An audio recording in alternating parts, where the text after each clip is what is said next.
Ringing up Graeme Kenna now. This is the voicemail of Graeme Kenna from the Legal Department for Adult Services in Bradford Council. Please leave a message and I will get back to you. After you've finished your message, just hang up. Or to hear more options, please press 1.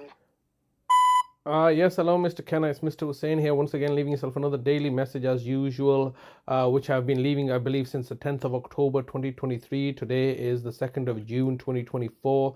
It's now been 299 days that you've kidnapped my brother from my care and are holding him hostage in one of your institutions and putting restrictions and conditions in place that's looking to sanction my contact and place sanctions on my life and restrict my contact and communications with my brother, and then inviting me down to a place of your jurisdictions without clearly explaining to me what my legal rights are in this scenario, because the bottom line remains is that this is all unlawful. I fail to understand how you can simply make allegations to the police, instruct the police, come down with the police and take my brother on falsified allegations that then serve your financial agenda and narrative, and so yeah, where you can financially profit here from. And this is not the first time, is it? I mean, this is the nth time that you've done this, where you choose to target and victimize me and make financial gain for yourself at the cost of my human suffering and my family's human suffering.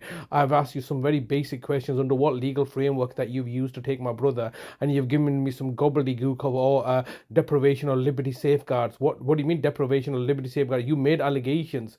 You are the alleger and the benefactor of those allegations, and my brother is clearly a victim of all this. And then you've held him for over 9 months now, whilst there was an ongoing court proceedings taking place regarding removing us from the premises. And then in the background, you work very closely with the judge in order to get orders, and the housing association and everybody else, and the courts and tribunal services, also you can achieve your objectives of removing us from the premises. Now, if you had done that lawfully, that's fair enough, but I know and you know that there's no lawfulness but carried out there. There was clear fraud and deception, and if it can be proven that you have falsified and commissioned the services of the judges and undermined the judiciary and the independence of the courts and the justice and interfered with the course of justice, then I'm within my right to charge you what I've clearly articulated before your endeavours, which is that was a £350 million care home that you've destroyed and removed, all because you can't do your jobs properly and are targeting and victimising me. And now you're holding my brother hostage.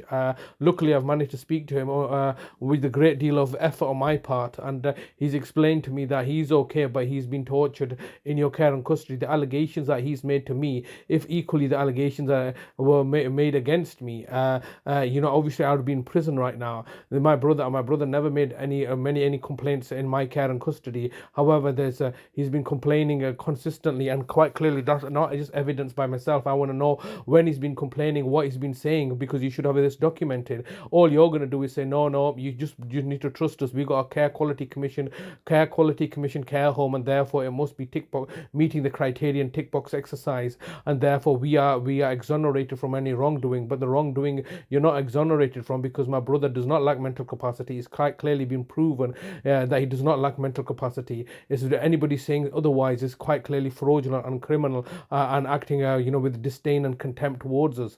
I've obviously spent a lot of time, money and resources ensuring the fact that my brother cannot be tick boxed off as lacking mental capacity, because if he lacks mental capacity, why have you been paying him direct payments all those years? When did he exactly lack capacity? There's no underlying reason, there's no underlying cause or deterioration. You've been forced to do this because of the criminal conviction, and it all comes down to the criminal conviction that you forced through by buying off the judges, because you the local authority thought you could take all my money away from us, my trust fund money, and by colluding, conspiring with my nefarious siblings in order to achieve your objectives. And here we are, several decades, a decade or more later, where you've murdered my brother Nazim, murdered my mother recently, without giving me an explanation, without carrying out an inquest, and also looking to recruit your council tenant, namely my sister Shaida, in order to help you tick box your exercises regarding the rights of family. I mean, this is exactly the same playbook that you used last time. You the local authority colluded and conspired with Nazim's children. May I add, Nazim's estranged children, who were only looking to get their grubby hands on Nazim's estate. So you worked with the Nazim's children in order to help achieve your objectives, to target and victimize me, and to send me to prison for murdering my brother Nazim, and colluded and conspired with Shagufta and Vasim and Tasveya in order to achieve your objectives of looking to murder my brother and frame me for it. That all ended up in diabolically that all ended in failure, but it did result in my brother's death. And then you've subsequently been utilizing both Shagufta, Adalat and Shaida and even Khalda to a degree to achieve your objectives. And here we are several decades later, and what have you actually achieved? You're looking to target and victimize me by causing us by torturing us and getting all your friends, associates to discredit me and to vilify me, when the reality is these are all your failures. It's today 299 days later. I'm asking you to speak to me, provide me with the basics of understanding what legal framework have you used to take my brother, who's his next of kin, who's his nearest relative, and who is his guardian. These simple questions you're failing to answer, because you know the fact that by giving me written responses to such questions, you shoot yourself in the foot. I'm his carer, nearest relative, next of kin. You were tried to remove me previously over 6 years ago as his nearest relative, and you had to abandon that to pursue my mother's case. And this is just deplorable what you're doing, but you're getting away with it because there's nobody to challenge you, and anybody that does challenge you, because you just buy off the police, put them under false allegations, get the judges to grant orders to your benefit, and to further target and victimize us. This is all a continuation of the same strategy or same agenda that you've been deploying for the last decade or more, last 3 decades, in order to state that you're doing your job effectively. You're not doing your job effectively. My brother's suffering as a consequence, and clearly this police criminal investigation does not have any merit or legs, and is now falling apart because my brother's clearly stated to me that he wants to come back to stay with me. He does not want to remain in an institution that you've decided to put him into.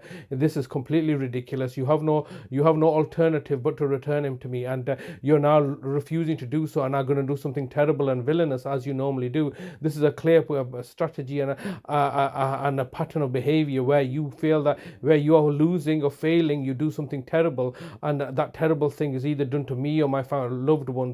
And that's how my brother Nazim was murdered, and my mother was murdered, and now this is how my brother Talib has been kidnapped, because when you feel that you're approaching the maximum allowed time for recording a message. If you wish to record further, please choose the append option from the menu. If you've finished recording, just hang up. If you don't carry on recording or hang up, your message will be deleted. To listen to your message, press 1. To re-record your message, press 2. To continue recording, please record the rest of your message after the tone. When you've finished recording, press the hash key. Okay, Mr. Kenna, the time is coming. The time is coming up again. It's a lovely sunny day. Me and my brother should be spending time together, so I can work on his health and well-being. You should be working with me rather than working against me, which is a clear detriment to my brother's health and welfare and well-being. I'm surprised he's still alive. I would like to know what kind of conditions he's been held in, and obviously I'm quite keen to see him. But not under the circumstances that you're arranging to set me up on. This quite clearly, this is how you do things. You entrap people. This is exactly what you did last time over 10 years ago at the nursing home. You were trying to entrap me and trying to murder my brother, and that all fell apart. I haven't forgotten what happened 10 years ago when at Staveley Berkeley nursing home, you, the local authority, were staging events with the police to entrap me and frame me for my brother Nazim's murder. Obviously, once bitten, twice shy. You've reached the maximum time available for recording your message. To listen to your message, press 1. To re-record your message, press 2. If you are happy with your message, press 4. Message sent. Goodbye.